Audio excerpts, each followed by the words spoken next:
मुर्दे की राख क्यों धारण करते हैं शंकर जी? बोलो। मुर्दे की राख से क्या शिक्षा मिलती है आपको? आपने मुर्दे की राख को कभी देखा है? नहीं देखा?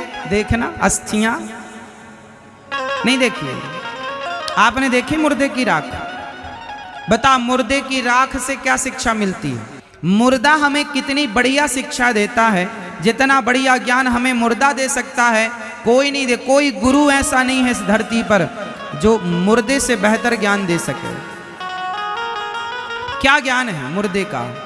मैं शुरू से सुनाता हूं। जब आदमी मरता है तो अपने यहाँ परंपरा है, मुर्दे को जब ले जाया जाता है तो मुर्दे के ऊपर मुरमुरा, बतासा या मखाना फेंका जाता है। बोलो हाँ। अच्छा, मुर्दे को अर्थी में बांध कर ले जाया जाता है। सुनो सुनो, जब आदमी मर जाता है ना तो अर्थी पर उसे क्या करते हैं? बांधते हैं कस के, थोड़ा बहुत जिंदा हो तो निकल ही जाए प्राण। क्यों बांधते हैं? बांधते हैं क्यों? बांधते इसलिए हैं कि बंधने का कारण यह है कि मुर्दा अकड़ जाता है, इसलिए उसे बांध कर ले जाया जाता है। अकड़ता कौन है? जोर से, जोर से। अकड़ता कौन है? मैया बोलो मेरी माँ। अकड़ता कौन है? मुर्दा। अकड़ने का स्वभाव मुर्दे का है, लेकिन आज इंसान को, जिंदा आदमी को हमने अकड़ते देखा है। बताओ ये मुर्दा है या नहीं? झुकता वही है जिसमें जान होती है। झुकना सीखो साहब, अकड़ना तो मुर्दे का काम है। झुकना सीखो, झुकता वही है जिसमें जान होती है। अकड़ खास मुर्दे की पहचान होती है। अकड़ता कौन है? मुर्दा। इसलिए बांधा जाता है। इसलिए जीते जी यदि अकड़ रहे हो तो जरा कम कर लो अपनी अकड़, मुर्दे से सीख लो। उसकी भी अकड़ ना चली जो चिता पे जल रहा है, तुम्हारी चलेगी। तुम जैसे हम जैसे कितने जल गए और कितनों की राख बन गई। तो पहला मुर्दे को बांधा जाता है। दूसरा, मुर्दे के ऊपर मखाने, बतासा या मुरमुरा, कहीं मुरमुरा कहीं बतासा कहीं मखाने बरसाने की परंपरा है। पूरे भारत में अलग अलग जगह की अलग अलग परंपराएं, पर बस बरसाया जाता है। आप क्या क्या बरसाते हैं? मखाने या मुरमुरा? सब बरसाते हैं, बतासा भी। चलो बताओ क्यों बरसाया जाता है? मखाना, मुरमुरा और बतासा, ये तीनों का स्वभाव एक सा है। बताओ क्यों बरसाया? मुर्दे के ऊपर मखाने बरसाने का क्या मतलब है? मुरमुरा, मुरमुरा समझते हैं ना? मुरमुरा, मखाना या लाई या बतासा, क्या क्या मतलब? क्यों क्यों बरसाते हैं? इसलिए बरसाते हैं क्योंकि मुरमुरा फूला होता है, अंदर से फूला। बतासा भी फूला होता है, मखाना भी फूला, और लाई तो बहुत फूली होती है, लेकिन पांव रखते ही पिचक जाते हैं ये सब। तो मखाना बरसा करके ये मैसेज देते हैं समाज को, देख लो जब तक ये आदमी जिंदा था ये भी फूला फूला घूमता था। जी मुझे जानते नहीं, मुझे पहचानते नहीं। अभिमान की हवा भरी थी इसमें। कौन सी हवा भरी थी? जोर से मैया सुनना। आप लोग भी तो चलती हो ऐसे ऐसे, हमारा मंगलसूत्र, हमारा रानी हार, हमारा ये। तुम्हारे अंदर भी तो हवा भरी है अभिमान की। और पुरुषों को तो छोड़ दो, इनके पास जरा दो पैसा आ जाता है ना तो ऐसे ऐसे चलने लग जाते हैं, छाती फुला के। साहब छाती फुला के ज्यादा ना चला करो। मखाने की तरह पिचक गया। मखाना इसलिए बरसाया गया दुनिया को बताने, लो देख लो जब तक ये आदमी जिंदा था बड़ा घमंडी था, अभिमान में चलता था। अब देखो सारी अकड़ निकल गई, पड़ा है, कोई हिम्मत नहीं इसकी उठने बैठने की, पिचक गई ना। ऐसे तुम्हारी हवा भी एक दिन निकल जाएगी और ऐसे ही जाओगी। इसलिए घमंड किसका, किस बात का? इसलिए मखाना बरसा के ये मैसेज समाज को दिया जाता है, पर तुम्हें तो सीखना कुछ नहीं है। तीसरा, मुर्दे के ऊपर पैसे बरसाने की परंपरा भी है। बोलो हाँ। आप लोग बरसाते हैं? क्या बरसाते हैं? 10 के नोट, 20 के नोट, 100 के नोट, 2000 के नोट, या सिक्का, चवन्नी, 1 रुपए, 2 रुपए, 5 रुपए, 10 रुपए। हमें पता है। क्या बरसाए जाते हैं? अभी 2000 का नोट बंद हो गया और किसी के पास बहुत ज्यादा हो तो वो सोचेगा चलो इसी पे बरसाएं। क्यों मेरी माँ? अच्छा बताओ, मुर्दे के ऊपर पैसा बरसाने का क्या मतलब है? ये क्या मैसेज है, क्या शिक्षा दे रहा है मुर्दा हमें, और समाज हमें क्या सिखाना चाहती है?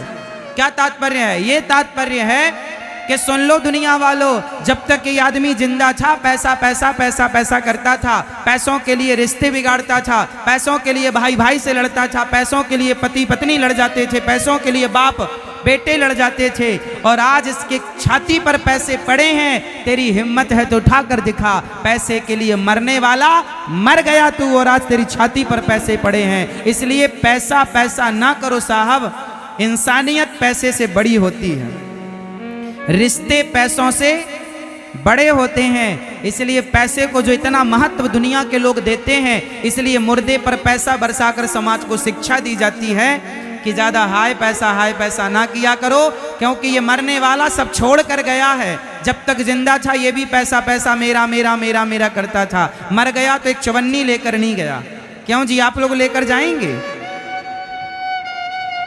हाँ। और अब अंतिम बात, मुर्दे से क्या सीख सकते हैं? अंतिम शिक्षा, बहुत कुछ और सिखा सकते हैं हम आपको मुर्दे से। हाँ, एक दिन आप भी मुर्दा होंगे, एक दिन हम भी मुर्दा होंगे। ये संसार, ये समय, ये प्रकृति किसी को छोड़ती नहीं है। यदि आप आज जवान हैं तो कल बुढ़े होंगे, और आज बुढ़े हैं तो कल सैया आपको भी तैयार मिलेगी मृत्यु की। इसलिए अकड़ अकड़ किस बात की प्यारे। हाँ नहीं। अब शंकर जी लपेटते हैं राख, शंकर जी भस्मी का पाउडर लगाते हैं ना, भस्मी लपेटते हैं। इसका तात्पर्य हुआ कि आप जितने लोग यहां बैठे हैं, हम सब जब मुर्दा जलता है तो जलने के बाद क्या बचती है? जोर से।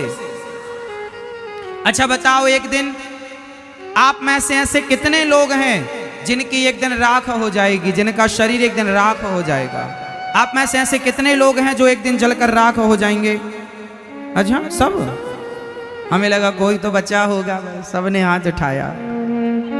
आप राख हो जाओगी मेरी माँ, एक दिन राख बन जाओगी। मुट्ठी भर राख, 50 रुपए के घड़े में तुम्हारी पूरी राख आ जाएगी। कितने रुपए का घड़ा होगा? आज तुम बड़ी बड़ी गाड़ियों में चलते हो, बड़े बड़े बिस्तरों में, बड़े बड़े बेडों में, बड़े बड़े गद्दों, महंगे गद्दों में सोते हो, बड़ी लग्जरी गाड़ियों में चलते हो, बड़े आलीशान महल में, बंगलों में रहते हो। लेकिन सच्चाई ये है कि इन सब से निकल कर एक दिन तुम्हें 50 रुपए के घड़े में समाना है।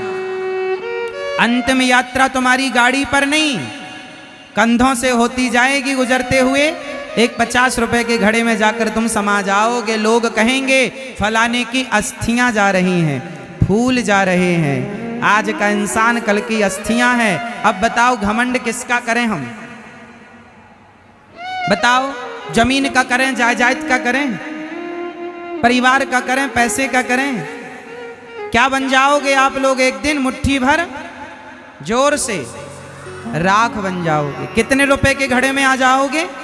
अभी तो 50 रुपए का है, हमारे तुम्हारे मरते दम तक पता नहीं कितने का होता।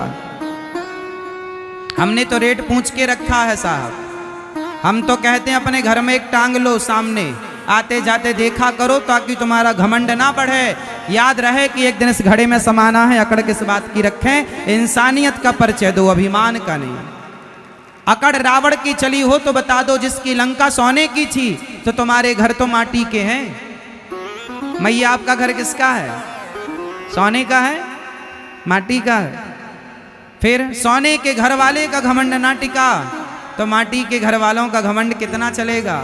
इसलिए ईश्वर ने जो दिया है उसमें प्रसन्न रहकर ये भाव रखना चाहिए कि संपत्ति सब रघुपति के आही, सब कुछ भगवान का है, हमारा कुछ नहीं है। आदमी को जरा सा मिलता है तो बड़ा घमंड ना जी। शंकर जी कहते हैं भस्मी रमा कर तुम्हें और हमें मैसेज देते हैं, दुनिया वालों मैंने तुम्हारे बाप दादों की भस्मी भी रमाई है और तुम्हारी भी रमाऊंगा। घमंड किस बात का करते हो? इसलिए भगवान की शरण में रहो। भगवान शंकर का भस्मी रमाने के पीछे ये मैसेज है।